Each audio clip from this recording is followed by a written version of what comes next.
Atlanta United look like they may be out, but there's ways this isn't exactly a dead rubber. We discuss next. What's going on, 5 Shot fam? I'm AJ, and this is Mark. Before we get started, become a member of the Notification Squad on YouTube by hitting the bell next to the subscribe button. Or if you're on Facebook, hit that like and follow button. The Columbus Crew are flying high and have advanced to the next round after 2 wins in their first 2 matches in the MLS's back tournament. And this next one could determine who gets the #1 spot, although FC Cincy and New York Red Bull might have something to say about that as well. Now, the match is on Tuesday, July 21st. It's an 8 p.m. match, so hopefully conditions are maybe a little bit better for us to play in, at least, according to Frank de Boer. But yeah, it's one of those things where, it's been a hot one in Florida. We've all had to deal with it, but hopefully this is not an excuse whatsoever. But yeah, let's look at the series matchup between the Columbus Crew and Atlanta United. There have been 3 wins, 3 losses, 9 goals for us, 8 goals for them, and 1 draw. So it's been a pretty tight affair, pretty back and forth. There's been notable wins, of course, with Columbus Crew. They beat us in the playoffs in 2017 on penalties, so that was quite an annoying one. Although we've had quite some famous and fun ones against them as well. That 3-1 win against them in 2018 definitely was a notable one. But yeah, in their current form, Columbus, they have 4 wins in their last 6, including 2 straight wins. And Atlanta has lost 3 straight, and it's that started with the Club America match, of course, and we've gone 352 minutes without scoring. So definitely we need to get that monkey off our back at the very least, because that's we don't want to extend that really anything further than it already is.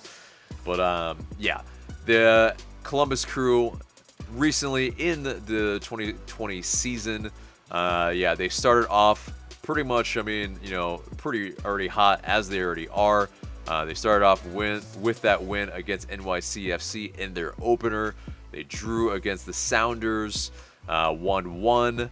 And then, of course, the 2 wins in the MLS's back tournament. So they are definitely in good form. You see definitely, at least in their last match, they beat the New York Red Bulls, who we pretty much, we have this kind of monkey on our back as well in the regular season. We just cannot beat them, but they beat them, pretty, I think, in a solid win, 2-0. And you've Zardes going off, their striker. It's just one of those things where, what's your confidence level, Mark, going into this match? Just to kind of preface going in. Just talking purely in terms of Atlanta versus Columbus, and being an Atlanta supporter, of course, I'm not very confident, and it's because Columbus has looked so good. I think they were kind of a lot of people's, I guess you could say, in vogue pick to make the postseason, beat one of the top teams in the East. And I think so far, with the 2 regular season games before and the 2 MLS back games, they've come good. The Solarians looks pretty good. Nagby does what he does. It's been fun watching him in particular. He had a fun / just a heartbreaker. Nostalgic. I'm happy for him. He wanted to go back to Ohio. Okay, fair enough. And he's reunited with Caleb Porter. Columbus looks like they're set up for the next few years to compete. So, but just coming back to this next match, it's going to be tough. It's an uphill battle. Yeah, definitely. Speaking of Caleb Porter, he inherits a team that was very good in possession already, and then he brings his kind of slightly pragmatic prowess at times, to be able to set up a team against other sides that may play the ball better, and he's able to so far get the results that he wants. And it's definitely a tall task that Atlanta United has. They're they're one of those teams that so far have been shooting the lights out. Evidence in their 4-0 win against FC Cincy. They also, like I said, like to possess the ball. So it'll be interesting, what that possession kind of battle is between LA United and Columbus Crew. They are a team that likes to attack down the wings as well as through the middle with the likes of a Darlington Nagbe. So they're really, they're set up everywhere to be very dangerous. So, in terms of that, the players that we've kind of already talked about in terms of their danger men, Jassi Zardes, their striker, definitely is on good form. He's not only an imposing unit, but he likes to get in behind. And, in form, guys that look like him, score like him. Oof, it's a tall task for a defense as well. No pun intended.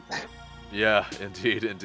And their new boy Lucas Zalarian is their attacking midfielder, and he's really solidified some things for them. And attacking wise, it's really going through him, and also Darlington Nagbe, of course, that we talked about. And we all know what he does. He's just that connector. He's that guy who just makes everything flow. You can just Mr. Fix It. It's just it'll be definitely a little bit weird to face him. Absolutely. I mean, like versus Red Bulls, Red Bulls really didn't have much of many looks at goal, and a lot of that, we know how Red Bulls play with their press and so on. Darlington Nagbe just got out of that press time and time again. And at the end of the day, it was a pretty comfortable win for Columbus, in large part because of Nagbe. Right. So it'll be very, very important who we start in the middle to really counteract that and pay him attention. I have a feeling it's going to be Remedi at least.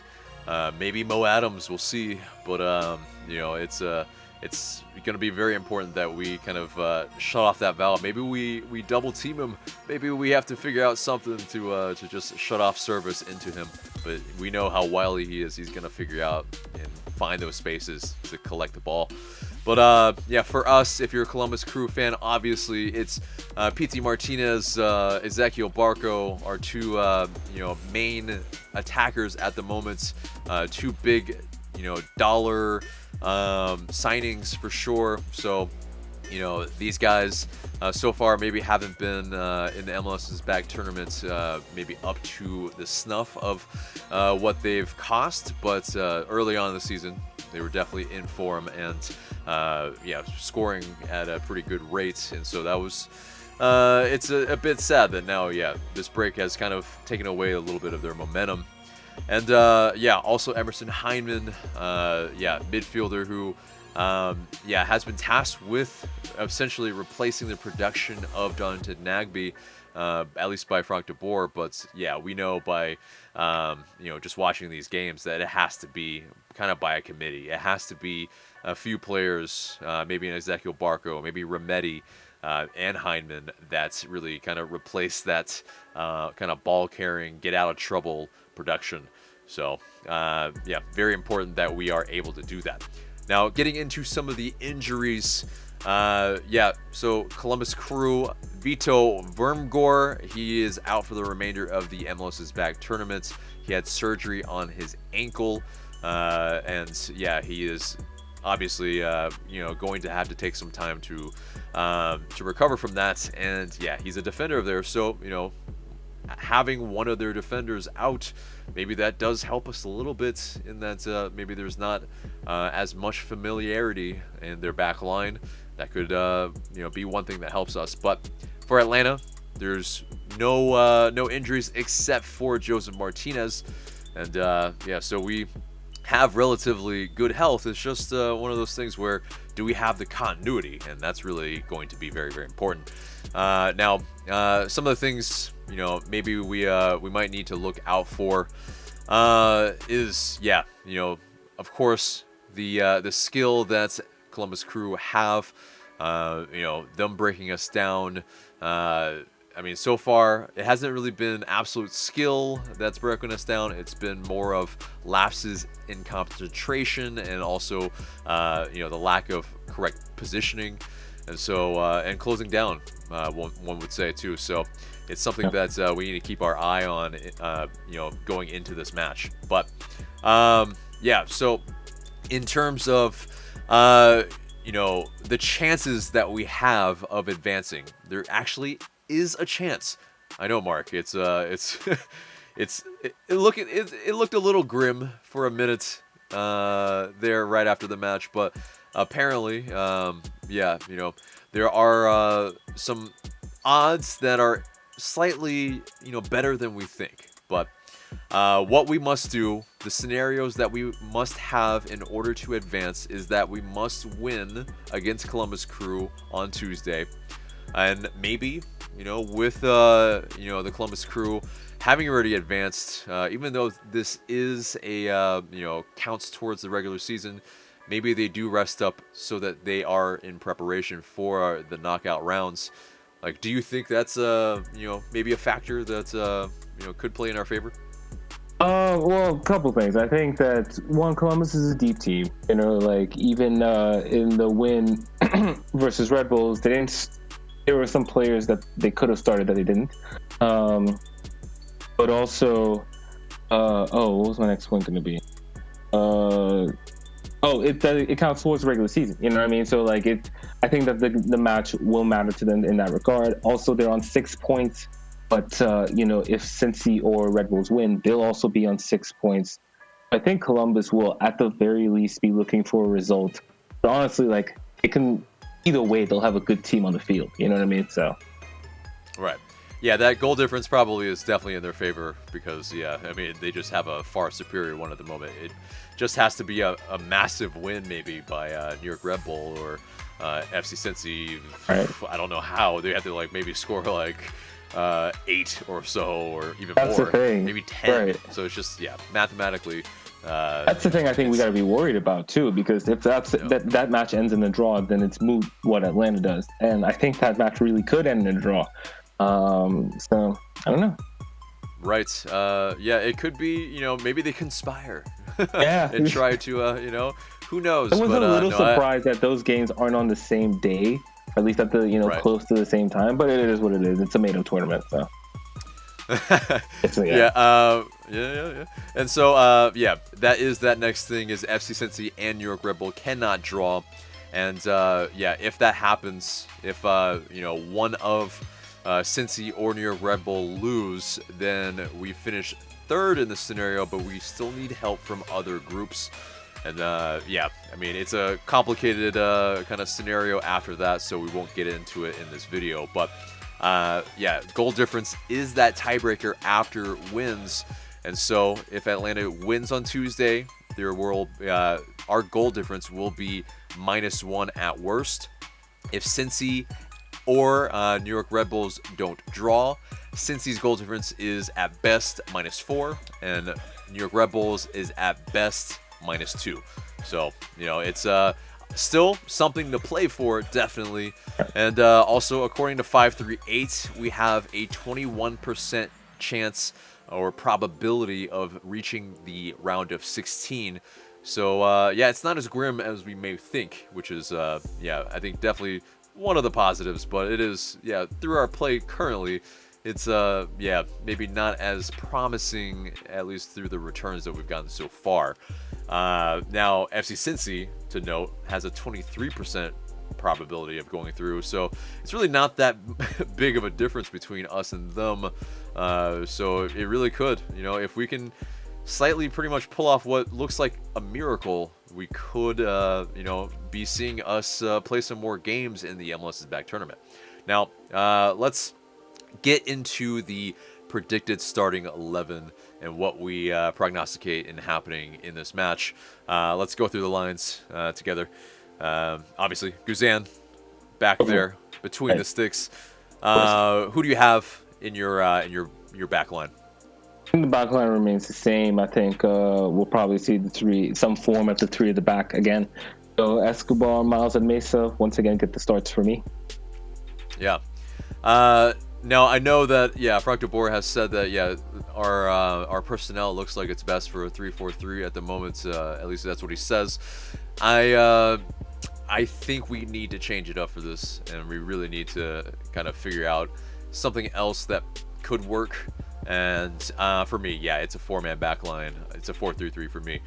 So Escobar and Bello are those fullbacks, and then we have Robinson and Mesa as those center backs. I think, Escobar, with the kind of chaos that he can cause and getting into position, he's actually been one of our better performers in the MLS's Bag tournament so far. And so, maybe his cross isn't exactly what maybe a Lennon is. It's definitely one of those things where his unpredictability and his ability to get into attacking positions, could really help us here in, kind of scoring the goals that we need to score. So getting into the midfield, who do you have? Yeah, so, I have wing backs in my formation, of course. So I have Lennon retaining his spot. Now, I'm trying to get into De Boer's mind a little bit. So he says that Bello was slated to start this game, so he's in the starting lineup for me.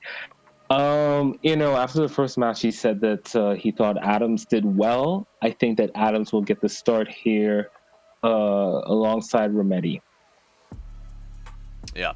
So, you have the wing backs in. I mean, this is likely so far, what he's probably going to do. I think for me, it's definitely something different. I think we need to change it up. We need to, it's not working clearly. So let's do something. But so for me, it's Remedi, it's Larry, and it's also Hosetu.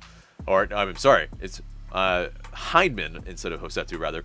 I just gave away my other guy, but so Remedi, Larry, and Hindman in that midfield.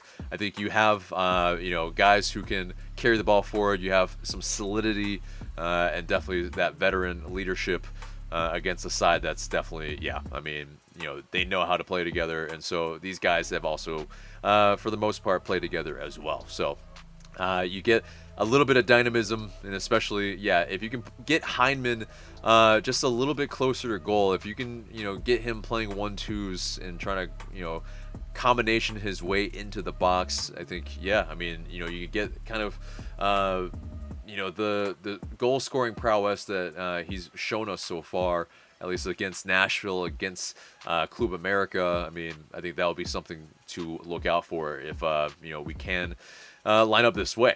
Now, for your forwards, who do you have?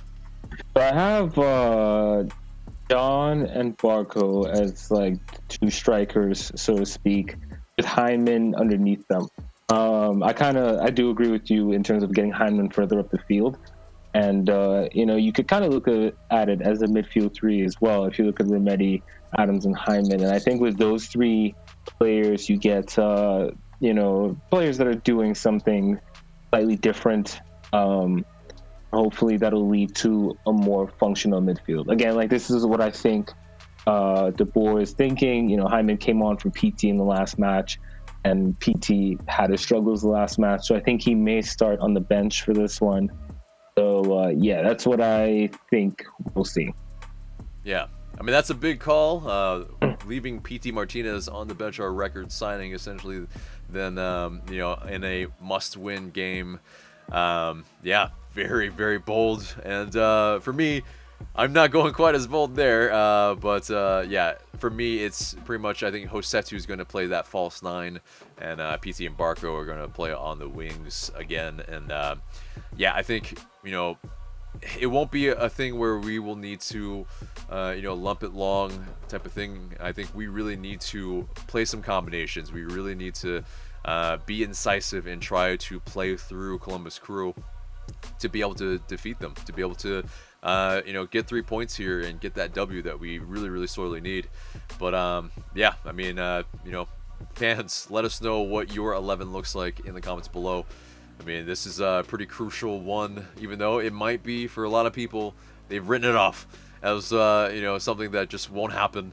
But I think as I posted on, the Instagram at least and in other places, if we can somehow manage to get this W, I will be absolutely celebrating. I might be pouring champagne all over my face. I mean, it's gonna be like that. It's pretty improbable, but I mean, if we could do it, it's quite an escape for sure. But yeah, so let's get to what we would like to see the team do at the very least in this game, even though it's been upsetting so far. What would you like to see, Mark?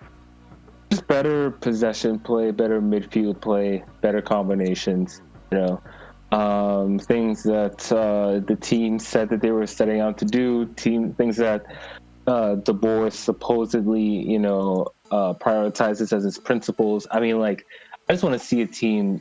I want to see what De Boer's ideas are. I want to see a team execute what their manager's trying to do. Like, we just haven't seen anything like that so far. And yeah, just basically, in summary, a team with an identity. Right. And yeah, there has been a lot of possession without purpose. There's been a lot of kind of errant crosses that really don't seem like they're really, are really hit with anything of conviction.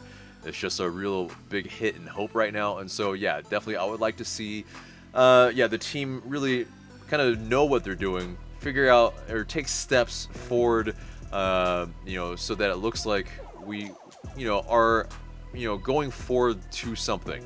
Like, we're building to something. Because right now, it just doesn't look like there's anything there at the moment. And I think that's evident in that FC Cincy match for sure, in glaring ways. So let's get to the odds, at least to, Bet365's odds. They say that Atlanta United have a 39.2% chance of winning this match. A draw is at 29.4%. And that Columbus actually have a 37% chance of winning. It's actually very interesting. They have us probably winning, which is, very interesting indeed. I don't know if, that will be the case, but let's find out. Mark, what's your score prediction? Look, I think that Atlanta may play better. I think we could possibly hang tough, but ultimately, I just think Columbus is too strong. I think eventually it'd be a 3-1 defeat. Okay. Yeah, for me, not maybe as pessimistic as Mark, but I mean, let's be real. It's not really pessimism at this point. It could be /realism for some, but for me, yeah, I think it's a 1-1 draw, and that unfortunately, yes, does mean we are out of the MLS's Bag tournament. I just don't know if we have seen enough to be able to know that we can, put out a performance that we want to see. And, hopefully they surprise us. Hopefully they get their act together in these 4 days or so. We're filming this on a Saturday, so hopefully that is the case. But pretty much, guys, that's our match preview. Let us know your score prediction in the comments below. Remember to like, share, comment, subscribe. And for Mark, I'm AJ. Thanks so much for watching, and we'll see you in the next video.